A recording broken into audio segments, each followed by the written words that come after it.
नमस्कार मंडळी, तुम्हा सर्वांच्या नवीन एका व्हिडिओमध्ये खूप खूप स्वागत. चला तर मंडळी, आज मी तुम्हाला मूग डाळीपासून डोसा कसा बनवायचा हे दाखवणार आहे. बनवायला अगदी सोपा व झटपट तयार होणारा. रोज रोज मुलांना डब्यासाठी काय द्यायचा हा प्रश्न पडला असेल तर कधीतरी असे बनवून दिले तर मुलंसुद्धा आवडीने खातील. त्यासाठी लागणारं साहित्य: 2 वाटी मूग डाळ घेतली, 2 चमचे तांदूळ घातले,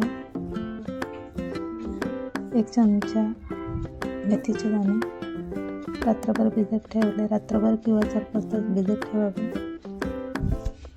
सकाळी स्वच्छ 2-3 पाण्यामध्ये धुवून मिक्सरच्या भांड्यात बारीक पेस्ट करून घेतली. सर्व पेस्ट झाल्यानंतर 10 मिनिटांसाठी चांगले रेस्ट करत ठेवले. त्यात चवीनुसार मीठ व हळद घालून चांगले मिक्स करून घेतले. जराही सोडा किंवा वापर न करता आपण डोसे बनवणार आहोत. तवा गॅसवर ठेवला, त्यावर पाणी शिंपडून टेम्परेचर नॉर्मल करून घेतले व त्यावर डोसे घालून एकाच डायरेक्शनमध्ये फिरून चांगले पातळ असे डोसे तयार करून घेतले. चवीला सुंदर व टेस्टी असे डोसे बनतात. त्यावर तयार केलेला मसाला घालून आपले डोसे तयार. अशाच प्रकारे सर्व डोसे तयार करून घेतले. बनवायला अगदी सोपे व झटपट तयार होणारे, चवीला सुंदर व मुलं आवडीने खातात पौष्टिक असा डोसा तयार.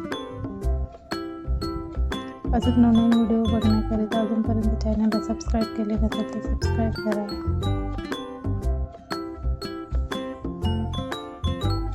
मी सांगा म्हणून एकदा नक्की या प्रकारे डोसे ट्राय करा.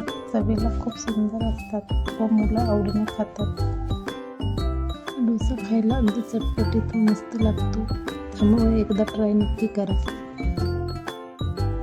व्हिडिओ आवडला असेल तर व्हिडिओला लाईक करा, शेअर करा, सबस्क्राईब करा.